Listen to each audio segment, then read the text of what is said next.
stupidness there, and what explanation were you given for the tech that you got? I'll take the official questions. There wasn't an explanation for the tech that she got. I think it was pretty obvious that stuff was brewing, right? When the officials don't get control of the ball game, when they allow that stuff to happen, and it's been happening all season long. All season long. It's not just this game. The WNBA is once again in the spotlight for all the wrong reasons. Head coach Stephanie White didn't hold back. She lit into the league's referees with a fiery criticism, calling out their failure to control a game that had clearly spiraled out of bounds. According to White, what was supposed to be a competitive matchup quickly turned into something darker, and the officials just stood by, refusing to eject players who had gone way past the line of fair play. To WNBA Fight Night, or as some people are saying, WNBA Raw. What a game that was. We had it all. We had basketball, we had fighting, we had blonde on blonde crime. Oh, such an epic. Oh, goodness. But at the end of the day, it resulted in an Indiana fever. In today's world, where every move on the court is instantly picked apart on social media, Tuesday night's matchup between the Indiana Fever and the Connecticut Sun turned into a glaring example of what happens when referees completely lose their grip on the game. This is, of course, Sophie and Sheldon going down the floor. Sophie tries to wrap her up, and Sheldon gets to the floor, and all hell breaks loose. And Sophie said, "I'm not having it. I'm not having it. We'll go. So there's what should have been a night to celebrate the Fever's big step toward the Commissioner's Cup title was instead clouded by controversy and exposing a major flaw in the league. The officiating didn't just fall short. It felt more focused on keeping up appearances than actually stepping in to protect players from deliberate, targeted aggression. So this kind of started it. They're going back and forth, and Caitlin like, hey, forget you. Boom, shoved her right there, right? Then Marina Mabry already shoving Caitlin. Right? She's jumping into it, shoving Caitlin to the side, right? Now we get further into the game. Watch this. Watch how this happens, right? So you see Sheldon guarding up, playing pretty good defense. This is what I was going to give her credit on. She was not allowing Caitlin to penetrate, get into the paint, deny her the path to the basket, right? Boom, she bumps. Caitlin drives around. Look, good footwork. Okay, you stand in front of her. I give it to you. Boom, bumps again, spin around, boom. She's bumping, getting bumpy. And then that happened. I'm like, what was that?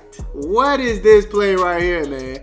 The tension had been simmering all game, like a ticking time bomb. JC Sheldon and Caitlin Clark were locked in a fierce physical battle, a throwback to their heated Big Ten showdowns. But what unfolded in the third quarter went way beyond the bounds of basketball. It wasn't competition. It was a deliberate attack dressed up as gameplay, and the way the officials handled it, a glaring example of just how broken the WNBA's approach to player safety really is. With 1 minute left, and all hell broke loose between JC Sheldon and Sophie Cunningham, and it is very clear the Indiana Fever, some of these girls on this team are finally fed up.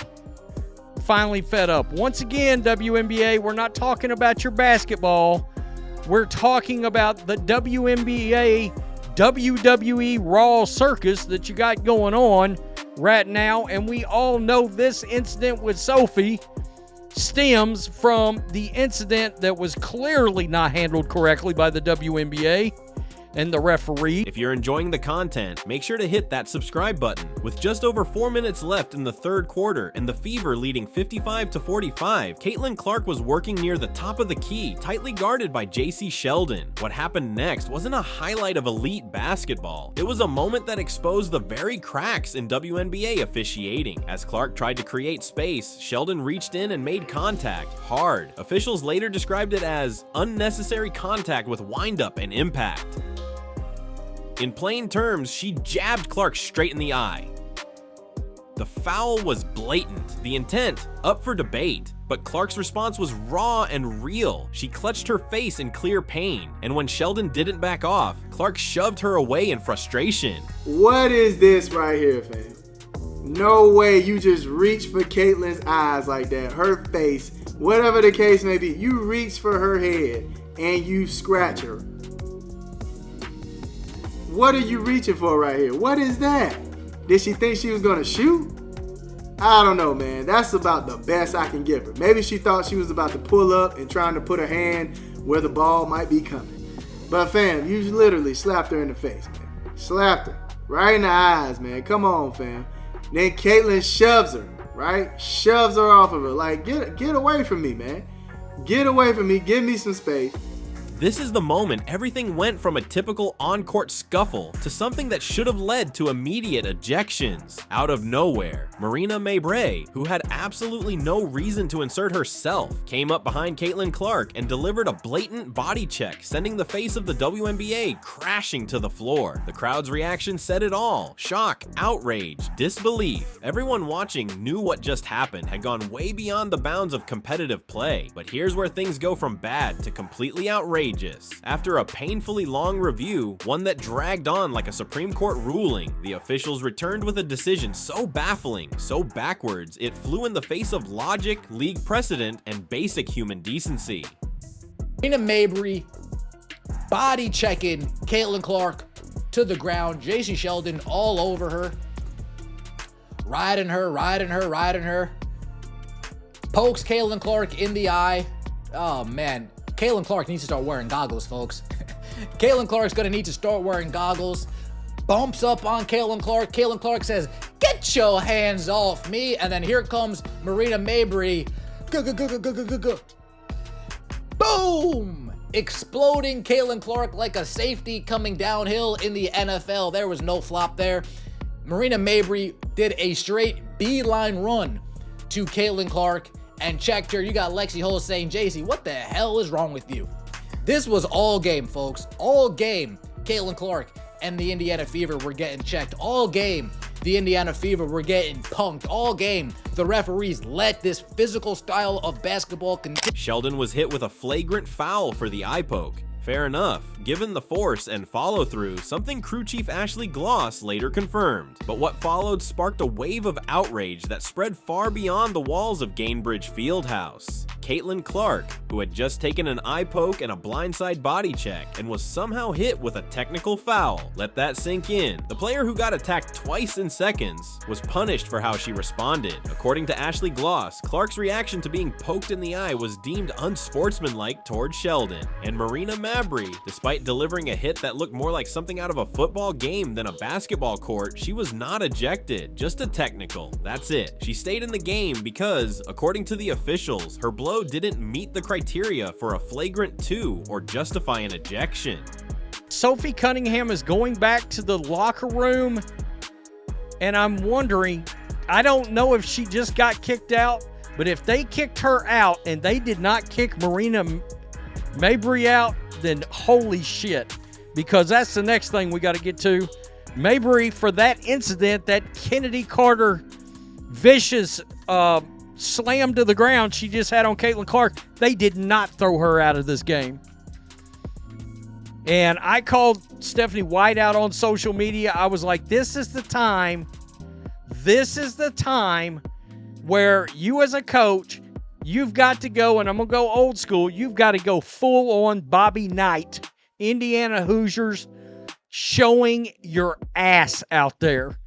That was meant to be a post-game celebration. A spotlight on the Fever's advancement to the Commissioner's Cup Championship quickly turned into something very different. Instead, the press conference became a stage for one of the most pointed and powerful critiques of WNBA officiating ever delivered by a head coach. Stephanie White didn't yell. She didn't rant. What she delivered was a calm, cutting dismantling of a system that's failed time and time again. Her words came from experience, from watching the same troubling patterns unfold week after week. This wasn't just frustration over one blown call. This was a seasoned professional, pushed to her limit, finally saying what so many around the league have been thinking. Enough is enough. This is what happens, right? This is what happens. You've got competitive women who are the best in the world at what they do, right? And when you allow them to play physical and you allow these things to happen, they're going to compete and they're going to have their teammates' backs.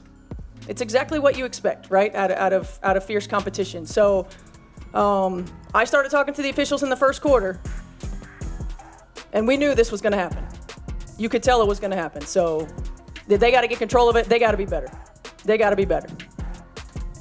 From the very start of the season, a troubling trend has been impossible to ignore. The numbers don't lie. A significant number of flagrant fouls across the league have been committed against Caitlin Clark. Yet somehow the league has turned a blind eye, refusing to acknowledge the growing narrative. And just when you thought the chaos of the third quarter was as bad as it could get, the final minute of the game served up yet another glaring example of how officials are failing to maintain control. With the Fever cruising to an 87-70 lead and the outcome already decided, JC Sheldon picked off a pass and took off for what should have been a simple fast break layup. Only one defender stood in the way, Sophie Cunningham. But instead of letting the play go, she made a choice that would not only get her ejected, but also shine an even brighter light on the officiating inconsistency plaguing this league. Cunningham grabbed Sheldon mid-air, a move officials rightly called a flagrant 2. And while hard fouls happen in basketball, especially to stop easy buckets, what unfolded immediately after? That's where things went completely off the rails. JC Sheldon is going up for a layup. Sophie bear hugs her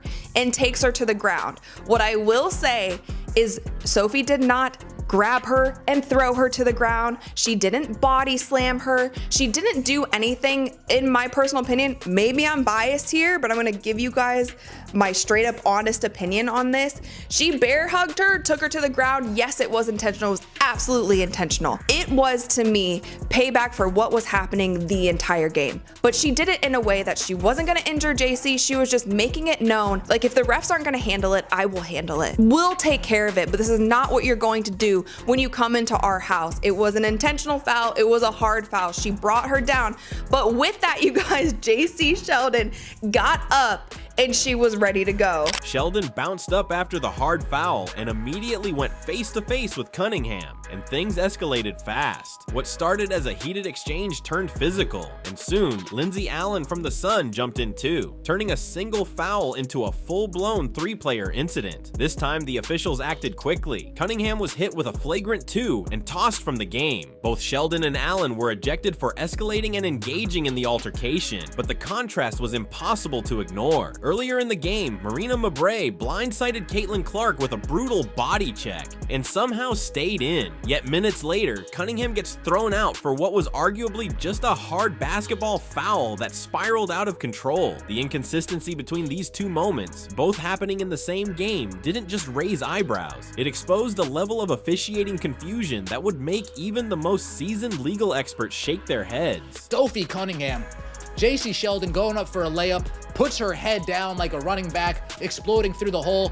Sophie Cunningham wraps her up, tosses her little ass to the ground, says, "What's good?" And then Lindsay Allen goes after her along with JC Sheldon and Sophie Cunningham. Look at Sophie Cunningham taking it 2-on-1. Sophie Cunningham going 2-on-1 underneath the basket. Sophie Cunningham, salute. Salute. Salute. Sophie Cunningham did her jail son. I can't let you get close, Vanderlei. I can't let you get close. Oh, I love to see it.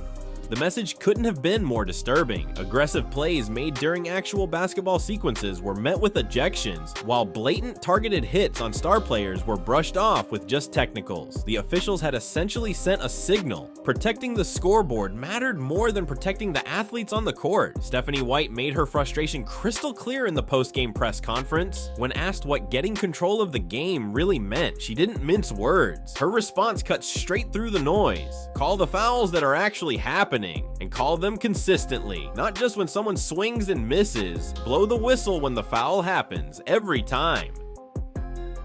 But White wasn't just talking about one game. Her criticism stretched far beyond the Fever's situation. She was speaking to a larger, more dangerous pattern affecting the entire league. "I've seen a number of flare-ups this season," she said, with the confidence of someone who's watched this unfold across multiple matchups. "It's a league-wide issue. Bad officiating isn't just frustrating, it's becoming a serious problem, and Stephanie White wasn't afraid to call it exactly what it is." Can you specifically detail what you mean by get control of the game, just to be in your words? Get control of the game is call the foul. fouls that are actually happening on the floor.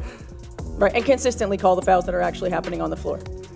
Okay, not just if somebody swings and misses, right? Like, consistently call the fouls. Coach, do you think it's something pertaining to your team, or do you think this is a league-wide issue? Well, I've seen quite a few dust-ups in the league so far, so I think it's a league-wide issue. I mean, bad officiating is bad officiating. Stephanie White's words hit even harder when you remember this isn't her first time speaking out. She's already been fined by the league for calling out poor officiating after a game against the New York Liberty. So this wasn't some emotional rant in the heat of the moment. This was a coach who knew exactly what she was risking and still chose to speak up because to her, the truth was worth the price. She spoke with the exhaustion of someone who's watched the same broken cycle repeat itself season after season. But her sharpest blow came when she addressed how the game has evolved and how officiating hasn't. The game has changed, she said. Players are faster, they're stronger, they're more skilled and more athletic than ever before. Everything is happening quicker now. Then came the knockout line. Everybody's getting better except the officials. That wasn't just a criticism, it was a direct shot at a system that's failing to keep up. While the athletes continue to push the women's game forward with more speed, power, and precision, the officiating has stayed stuck in the past, unable to handle the pace or physicality that defines today's WNBA. Every year when we have our league meetings in the fall and in the spring, we say the same thing over and over and over.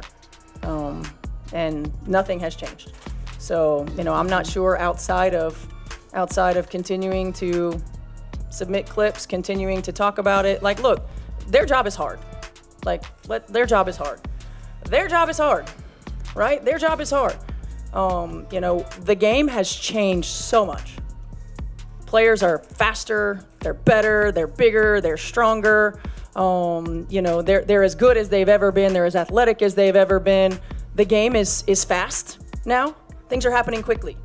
Everybody's getting better, except the officials. What unfolded Tuesday night in Indianapolis wasn't just about one badly officiated game. It was a reflection of deeper issues plaguing the WNBA. It exposed a serious disconnect in how the league handles player safety, game integrity, and basic professional standards. The WNBA's failure to protect Caitlin Clark, its most valuable star and the face of its growing popularity, while simultaneously penalizing her for being targeted, wasn't just poor judgment. It revealed a complete misunderstanding of both the sport itself and the business side of it. Meanwhile, the fans in the arena saw it all clearly. Their reaction told the real story: loud, passionate, and unified. While officials missed the mark, the crowd understood exactly what was happening. The repeated boos for Marina Mabrey and JC Sheldon weren't just about emotions running high, they were a direct response to the lack of accountability. They knew the line had been crossed, and no one in charge had stepped up to enforce it. And when Stephanie White stood at that podium and spoke out, despite already being fined earlier in the season, it wasn't just personal frustration. It was a voice echoing the anger felt across coaching staffs around the league. This wasn't some isolated flare-up. It was the boiling point of a systemic problem that's been building for weeks. Come on, fam. What are you doing? Then you blindsiding Caitlin. That's crazy work. That's crazy. I'm surprised Marina Mabrey got away with that. I'm surprised she got away with that. I thought somebody was going to chin check her and talk to her. I'm surprised. But she ended up doing that and still got a chance to stay in the game. Still was catching crazy boos every time she touched the ball. Crazy work, man. Even Caitlin like, bro, what in the world? Like, I think she dropped a WTF right there. Like, she's like, what's up with this? What do we do this at? Like, come on, fam. Stephanie White closed her press conference with a message the league can't afford to ignore any longer. You've heard every coach say it, she stated, not as a complaint, but as a direct challenge to league leadership. If coaches across the WNBA are all voicing the same concern, then the issue clearly isn't with the coaches. The meaning was unmistakable. The system is broken and it's time to fix it. The solution isn't complicated, but it does require the WNBA to admit that their current strategy isn't working. Officials need stronger training, clearer rules, and the discipline to enforce them consistently. And when players cross the line by targeting others, it shouldn't matter who they play for or what the scoreboard says. The consequences must be immediate and serious. Mind you, the reporters at the time, the announcers here are saying, of course, Marina Mabrey is going to get ejected because that was unwarranted. She literally came out of nowhere and chucked Caitlin Clark. There should be a flagrant one, of course, on JC Sheldon because she swiped her and hit her in the eyeball. Whether it is intentional or not, you can still have a flagrant call foul a flagrant foul called on you, whether you are trying to intentionally hurt somebody or not. But this is what they called, you guys. This is what they called. Caitlin Clark, Marina Mabrey, Tina Charles were assessed with technical fouls on Tuesday. Caitlin, Marina, and Tina Charles. Technical fouls. That's it. Technical fouls. That's it. And JC Sheldon was assessed with a flagrant 1 foul, and no players were ejected. Above all, the league needs to understand one thing. Protecting stars like Caitlin Clark isn't about playing favorites. It's smart business. When the face of your league is being hit with flagrant fouls at an alarming rate and then penalized for how she responds, you're not just dropping the ball as a sports league. You're failing as a brand. Yes, the Indiana Fever are headed to the Commissioner's Cup Championship, where they'll compete for a share of a $500,000 prize pool. But the real win would be a league that values player safety over manufactured drama, competitive fairness over viral moments, and professional officiating over inconsistent amateur hour calls. Until that becomes reality, the chaos we saw in Indianapolis will continue to be the shining example of what's wrong with WNBA officiating and how it's threatening everything the league says it stands for. Stephanie White spoke out because someone had to, and honestly, it's long overdue.